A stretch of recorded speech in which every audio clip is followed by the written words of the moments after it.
alive. Now, let's take a look at the stories making headlines in the media around the world. We start with the BBC website, which has the latest on the Iranian missile attack against the US coalition forces Al-Assad air base in Iraq. At least 2 air bases housing troops in Iraq were hit with more than a dozen missiles. Iranian state TV saying the attack was in retaliation for last week's drone strike, which killed the country's top commander, Qasem Soleimani. Meanwhile, Guardian is saying British warships, helicopters, several hundred military personnel have been put on standby for 48 hours now or fewer for deployment in or near Iraq as a response if there is further military escalation. Financial Times reports on the recent cyber attack at Travelex, the world's biggest retail currency dealer. Papers saying a criminal investigation's begun after hackers demanded a ransom to stop them publishing sensitive data, including credit card details. The business section of The Guardian looks at Kristalina, Georgieva, the head of the International Monetary Fund, who's raising income tax on the wealthy.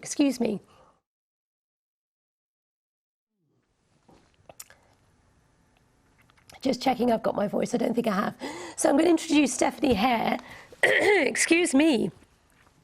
who is with us for the briefing to talk through these stories. And I'll regain my voice, Stephanie. So you talk for a while. BBC Online talking about the Iran attack. All this has been emerging overnight. Swift response from Iran. Yes, so this is all in response to the American attack on the Iranian general Qasem Soleimani last week. And so we've been waiting for what Iran's response is going to be. We got our answer overnight. They launched some missile attacks on 2 US bases in Iraq. We have no word from the Pentagon on whether or not there were casualties. US President Donald Trump is expected to make a statement later today, but he did tweet saying that the United States has the best military in the world and all is well. So read what watch you will. Twitter. Yes, watch indeed. Twitter for the latest on the president's musings on that. But more seriously, what we're looking for now, from a business perspective at least, is the market reaction, the effect on oil. So we are seeing a spike, of course, in the price of oil, which was to be expected. Investor flight to safety, again, quite predictable. So, the price of gold has gone up to a high since 2013. Flight to Japanese yen, the Swiss franc, all of the moves that you would expect to see when these 2 countries have tension are there. But the real question is going to be really, will this continue? Can they be brought back to some sort of diplomatic negotiating position?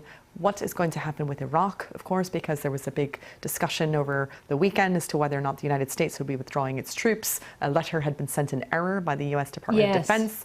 They have since clarified, saying no, American troops will stay in the country. So there's a lot of, this is where it's sort of a nightmare scenario, really, in some ways, because you can get conflict from accidents in international relations. Not everything is strategic and planned out. Sometimes there are just mistakes. And so the goal really is to just calm everything down. Well, you get the impression that that's what's happening from the point of view of, the White House and leaders within Iran. In the last hour or so, as you mentioned, President Trump's tweet saying, all is well. I'll give a statement in the morning, which gives you the impression nothing's going to be happening in terms of US reaction between now and then, at least.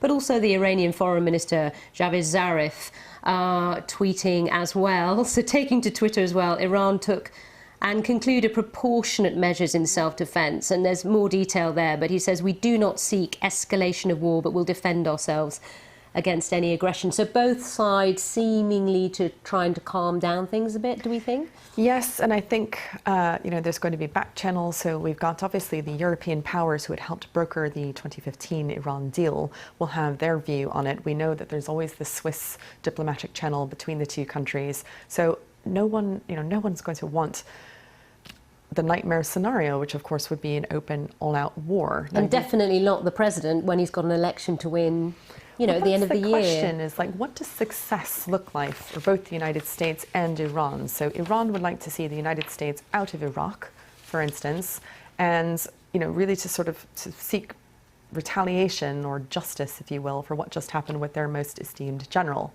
The United States, what does it want? we're not really sure yet, because they didn't want the peace deal that Barack Obama had brokered, but at the same time, they don't want Iran to start enriching uranium, and that's what Iran has said it will now do. If we look at The Guardian, it talks about the impact for the US allies and the British, for example, hundreds of British troops on standby in Iran crisis. That's the practicalities of things. But when it comes to, you know, the US plans prior to Friday's drone attack and its consequences, none of the allies knew anything about that, did they?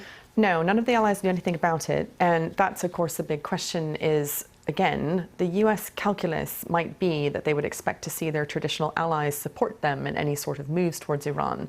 But, you know, the United States may have also burned some diplomatic goodwill by withdrawing from the Iran deal of 2015, which European countries had so invested in. And continued to invest in, didn't they? Beyond, you know, the US withdrawal in 2018. Yes, and looking to the long term, if President Trump is not re-elected in 2020, one would want to ask oneself, do you want to be attached to this particular administration's foreign policy stance, or is there a way of waiting this out? So many factors at play. I'm keen to get your view on Travelex. It's featured on the front page of Companies and Markets FT. Give us your take on this, being, you know, a guru within the tech sector, as it were, and security breaches, etc. Your thoughts? Well, what we're seeing here is something called ransomware. So ransomware is a form of malware, which is simply just a way of saying that hackers have taken over, they've infected the network of this company, and they've encrypted that company's data. So now the company can't access their own data. And what they've said is it's kind of like a 21st century version of a holdup. So hand over $6 million, or else we're going to release all of your customer data. And so that's people's, you know, social security numbers and credit card numbers and birth dates and all the sort of personally identifiable information that you would need to commit mass identity fraud. So absolute nightmare for Travelex. The question is, what do you do in these cases? Do you pay or not? Now, we are in... So when you say do you pay, do you mean do you pay and keep quiet? Yeah. As in don't tell anyone, so it's not in the public domain? That has happened. So we've seen some companies in previous instances of malware refuse to pay. Quite famously, just recently, actually this year, we saw Norsk hydro company refuse to pay. There's also the question of doing it secretly, because that, of course, would go against what the Information Commissioner's Office here in the United Kingdom would say, which is that you have to report a breach within 72 hours. Now, the ICO says that Travelex hasn't reported it. I think Travelex is probably making a quite refined legal argument saying, well, the data hasn't been breached yet, so we don't even know if it's a breach. And that to give them fairness, you have to investigate when something like this happens to even find out what's really happened. Is customer data at risk? They maintain it is not. So if you're a Travelex customer right now, what should you be doing? Well, changing all your passwords, monitoring everything, or it's fingers crossed, hoping for the best? I mean, changing your password is probably always going to be a good case, or a good thing to do in this case, but the problem is the horse has bolted out of the stable, right? So the more the problem is people who've already ordered currency have been left high and dry because the Travelex website hasn't really explained what's happening. Most people in the public didn't even know there'd been this hack. They have been left without being able to get any money, and they've had to go elsewhere. Also, you know, they've not necessarily gone directly to Travelex for their money. In some cases I'm reading about, you know, there was one woman in the UK, she ordered her money from Tesco. Yeah, so but it was coming via Travelex. Travelex supplies all sorts, you know, Virgin Money, Sainsbury's, Tesco's, other banks. So that's the thing, is these things can percolate through. So if Travelex pays, what will that tell hackers around the world, right? Which is, this is a great little money maker. Absolutely. If they don't pay, what happens to them as a company? What happens to their partners that we've just named, the corporate ones? And then, of course, what happens to all the individual people's money, and more importantly, their data? The plot thickens. We'll keep an eye for sure, and we'll keep our viewers up to date. Let's quickly mention, because we're running out of time, the IMF chief, the new boss of the International Monetary Fund, Kristalina Georgieva, who I've met and interviewed, actually. She's quite a force to be reckoned with. She's a very strong woman, formerly at the World Bank.